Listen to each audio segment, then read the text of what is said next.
Some of the developers that I've talked to in the past, or I've been there myself, where I used to somewhat get rattled when I saw bitwise operations like ampersand or left shifts, right shift in the code. And basically, one of the reasons was that it was not a common system that we use today. And the most common system that we are familiar with is the decimal system or the base 10 system. So before I go into explaining what um, the binary system is, or the base 2 system, let's first understand and revisit the decimal system or the base 10 system. Okay, so in the decimal systems we have 10 digits, okay, which vary from 0 through 9. Okay, and we have the way we represent them are in the orders of ones, tens, hundreds, thousands, and so on. And so essentially, if I wanted to represent the number 23, okay, I would have 2 in the tens place and 3 in the ones place, and that would mean 2 into 10 plus 3 into 1, which gave me 23. So that's 20 plus 3, which is 23. So in the decimal system base 10, so what we have is ones, which is nothing but 10 to the 0. We have 10, which is 10 to the 1. We have 100, which is 10 to the 2. We have thousands, 10 to the 3, and so on and so forth. So in the base 10 system, the base is always 10 and we have 10 numbers. And there is only one way to represent a number in the base 10 system. Now one can argue that, okay, so 23 is also x, x, I. But this is not the base 10 decimal system. This is the Roman system. Okay, so this is not correct. So there's only one way I can write 23 in the base 10 system. Now let's go ahead and take the same idea and apply it to the binary system or the base 2 system. Okay, so in the binary system or the base 2 system, what I have is I'm always working with base 2, so I'm working with two numbers, 0 and 1. And just like in the 10 system, we always go with our base is 2, so we start off with 2 to the 0, 2 to the 1, 2 to the 2, 2 to the 3, and so on. So we don't have ones, tens, hundreds, but we have ones, twos, fours, 8, 16s, 32s, and so on. And every number that we write is always can be derived by ones and zeros, by writing ones and zeros in each of these places. So for instance, if I wanted to write 23 in this system, so let's just do this one time, which is 1, 2, 4, 8, 16. Okay, so if I wanted to represent 23, it would essentially mean 16. So I have a 1 in place of 16. If I had a 1 here, that would mean 16 plus 8 is 24. So I cannot use that. So I'm going to use 1. So 16 plus 4 is 20, plus 2 is 22, plus 1 is 23. So this is how I would represent 23 in the binary or the base 2 system. Okay, so if you were to do the math here, it's 1 times 16, which is 16, plus 8 times 0, which is 0, plus 1 times 4 is 4, plus 1 times 2 is 2, plus 1 times 1 is 1, and that would get us 16 plus 4, 20, plus 2, 22, plus 1, 23. Okay, so there is only one way again to represent 23 in the base 2 system, and 10111 is the way I would represent 23. So if you wanted to, like, let's say, draw a table to represent all the numbers, so you start off with let's say 1, or you start off with 0. So in that case, 0 would be a 0, 1 would be a 1, 0 would be a 2, 1 would be a 3. This is a 0,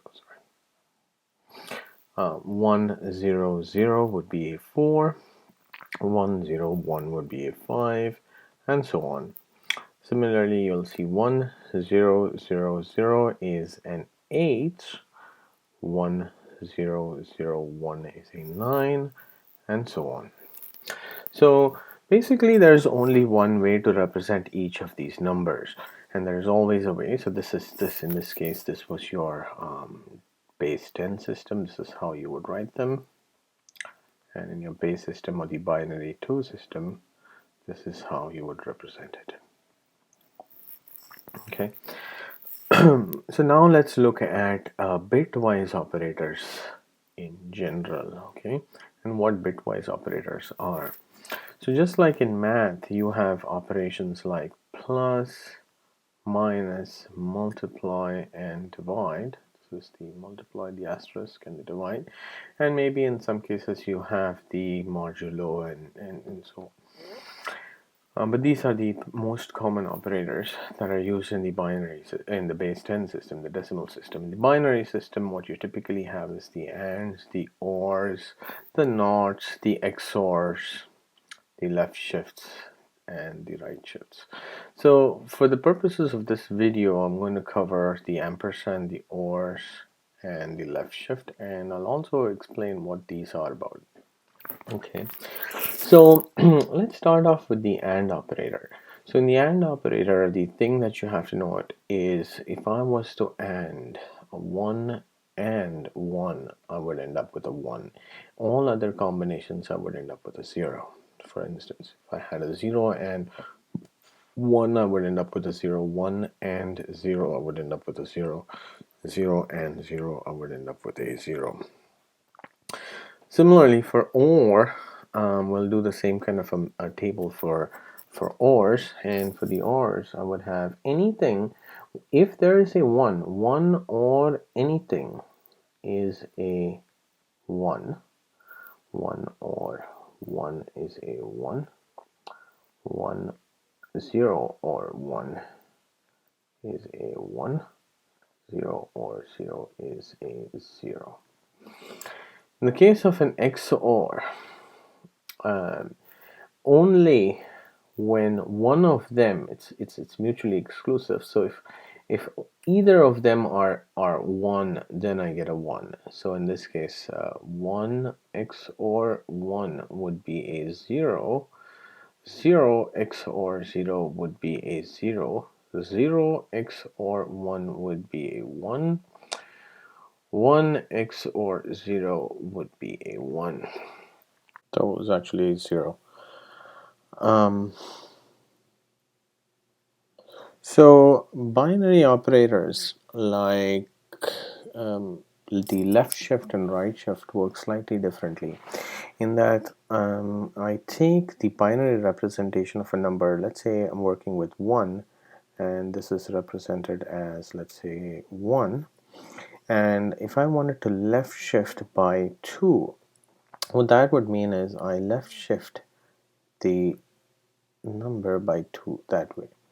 So if I wanted to left shift 1 by 2, what I would end up with is 0, 1, 0. That is equivalent to left shifting 1 by 1.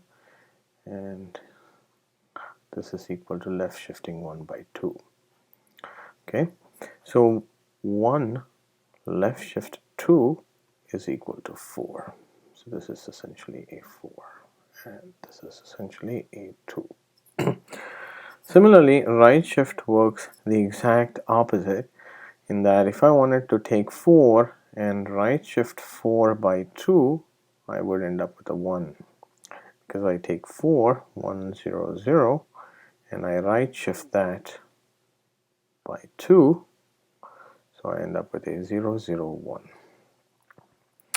And why these are important, I would describe in detail in the next video, and we'll look at the common use cases where left shifts are used in combinations with ORs and ANDs and so on. But in this video, what I'm going to leave you with is a final example of a way to check if a number is an even number or an odd number. Okay, so typically what people would do is if you were working with 23 which was 10111. So if you wanted to check whether 23 was even or odd, what we typically do is we divide it by 2. In this case it would be 11, and so 23 divided by 2 is 11 plus with a remainder of 1. So this would be the remainder. So what I would do is 23%, which is the modulo 2, and I would check and see if 23 modulo 2 was either 0 or 1, and if it was 1 I know it's odd, and if it's 0 I know it's even. And so if I had 24, then I would do a 24% true, which is 0, because 24 divided by 2 is 12 with a remainder of 0. Now, let's take the same and see if we can use a binary operator somehow to solve this problem. Okay, so let's look at 23 again, and let's do an AND with 1. And then let's look at 24, and then let's do an AND with 1. So if it's 24 is written like so, and let's do an ampersand with 1. Okay, so what I would typically end up here is 1 and 1 is a 1, and in this case everything else zeroes out because this is all 0, so I end up with a 1. And in this case I end up with a 1 and 0 is 0, and all of this is 0. So what I essentially have is 23 and 1 is 1. 24 and 1 is 0. So if I were to take any odd number, I would know that this bit is set. And if I were to take any even number, I know that this bit is not set. So when I would AND any odd number with 1, I would end up with a 1. And if I would AND any even number with 1, I would end up with a 0. So one way to check if a number is even or odd, I would do a number ampersand 1, and I would check if number ampersand 1 is equal to 1, then I know it's odd, and otherwise if n ampersand 1 is, if it was 0, then I know it is even.